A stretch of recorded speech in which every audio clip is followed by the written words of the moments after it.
Votre programme vous est présenté par la Chambre de commerce et d'industrie Meuse-Haute-Marne. La proximité engagée. La CCI Meuse-Haute-Marne, ensemble, on va plus loin.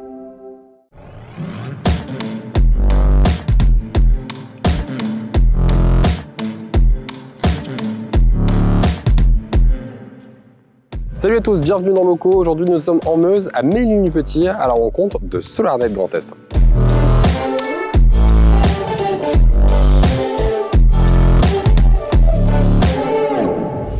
Bonjour monsieur.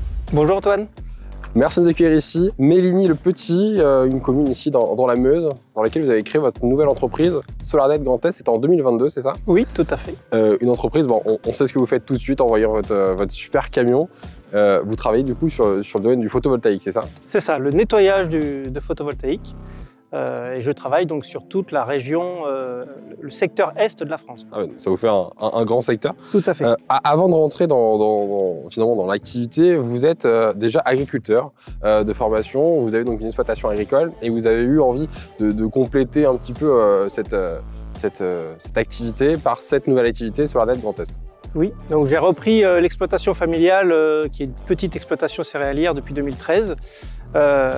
Et auparavant, donc j'étais double actif, je travaillais dans la Marne. Et donc depuis 3 ans, je suis revenu en Meuse pour me consacrer pleinement à l'exploitation et à SolarNet Grand Est. Comment ça vous est venu l'idée de créer SolarNet?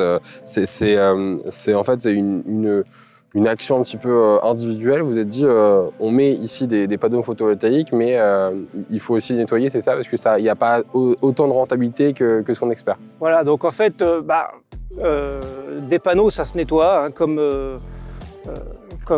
tout, on va dire. De toute façon, vous voyez bien une véranda, une voiture, si vous la laissez comme ça, la pluie rapporte de la pollution. En fait, ça dépose un film noir. Poussière, voilà, un film noir. Il y a aussi les pluies de sable qui sont de plus en plus courantes maintenant. Et puis après, évidemment, ça dépend de l'environnement. Bâtiment agricole d'élevage va se salir forcément beaucoup plus rapidement qu'un bâtiment de stockage de matériel.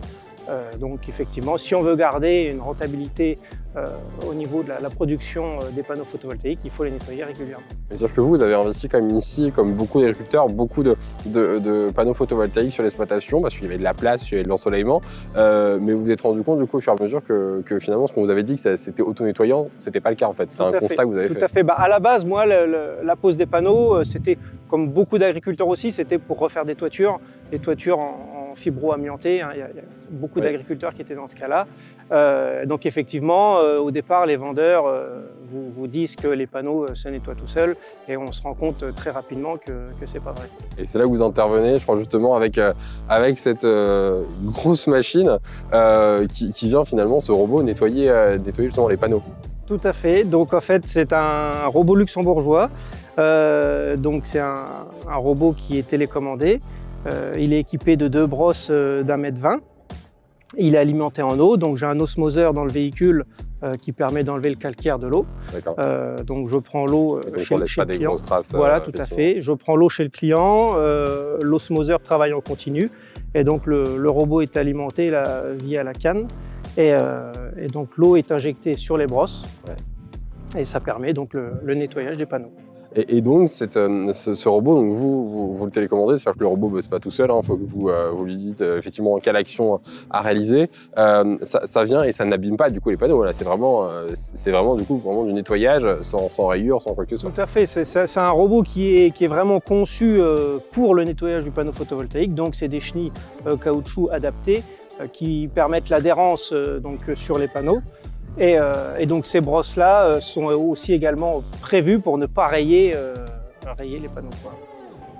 Et là, sur l'arrière de votre remorque, on y voit, vous avez aussi ici une nacelle, c'est-à-dire que du coup, effectivement, c'est du travail essentiellement en hauteur. Aujourd'hui, en tout cas, avec ce mode de machine, ça vous demande aussi d'accéder du coup sur les toitures. Voilà, donc ça c'est pour la sécurité et le confort de travail. Donc moi, j'accroche le robot sous le panier de la nacelle via un système qui a été conçu maison. Donc le robot est accroché sous le panier de la nacelle, il est déposé sur la toiture, donc à l'aide du treuil. Et après, moi, je reste dans le panier de la nacelle pour commander ce robot. Donc il n'y a pas de risque pour moi ou pour les panneaux. Je ne marche pas sur la toiture. Oui. Et voilà, en effet. On travaille en Ça sécurité. pourrait être dangereux. On va en parler justement, vous avez aussi un peu d'autres projets pour l'entreprise SolarNet Grand Est que vous vraiment prenez à cœur. C'est une double activité mais qui est finalement aussi importante que la première. Et on parle juste après de vos projets.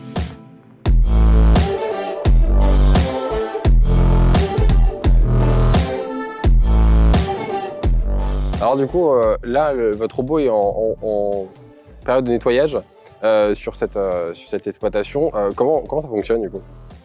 Donc en fait, ça c'est le petit modèle, c'est pas celui qu'on a vu tout à l'heure. Hein. Donc ça c'est le petit modèle. Tu passes partout? Voilà, qui passe partout et qui est plus facilement transportable. Donc celui-ci, il est pratique pour tout ce qui est tracker solaire ou également les bâtiments industriels ou bâtiments de collectivité avec des poses de panneaux, on va dire en rangée. Quoi. Avec les orientations qui sont différentes voilà. Et qui sont beaucoup plus visibles en réalité. Voilà, tout à fait. Donc là, il faut déplacer le robot à chaque fois. Ouais. Donc c'est plus pratique avec ce type de robot que l'autre robot qui fait un peu plus de 80 kg. Quoi. Ok, et donc ici par exemple, du coup, on met combien de temps par exemple à nettoyer une surface comme celle-ci? Avec le gros robot, on est capable de faire à peu près 500 mètres carrés à l'heure en un passage. Alors après, suivant l'état de salissure des panneaux, il va falloir réaliser 2 ou 3 passages. Okay. Mais voilà, on va faire à peu près 500 mètres carrés à l'heure en un passage. Et à chaque fois, c'est grâce à votre action. Hein, voilà, vous avez la télécommande, effectivement. C'est vous qui contrôlez effectivement. Tout à fait, il n'est pas autonome. Hein, il n'est pas autonome, il faut le diriger. Donc il est alimenté en eau ici. Ouais. Et donc l'eau est injectée sur les brosses et c'est les brosses qui font tout le travail. Est-ce que vous avez des projets justement, si on parle là de cette installation qui sont plutôt à plat, d'autres qui sont un petit peu orientés différemment sur certains bâtiments. On connaît d'autres types d'installations. Aujourd'hui, vous intervenez déjà dessus? Alors aujourd'hui, bon, il y a beaucoup de projets d'agrivoltaïsme qui sont en cours justement, qui ne sont encore pas installés. Donc oui, effectivement, il y aura un marché qui va s'ouvrir là-dessus. Donc c'est un marché auquel j'aimerais accéder. Après, c'est du matériel différent, suivant encore une fois les types d'installations, puisque l'agrivoltaïsme, il y en a qui vont les monter les panneaux en verticaux, il y en a qui vont mettre des tables espacées d'une vingtaine de mètres entre elles. Donc voilà, c'est du matériel spécifique en fonction du type d'installation. Ça demande beaucoup plus de main-d'œuvre hein, pour vous là, pour le coup, il faut vraiment être présent à chaque fois. Ah bah donc là forcément, qui dit plus de matériel dit plus de main-d'œuvre.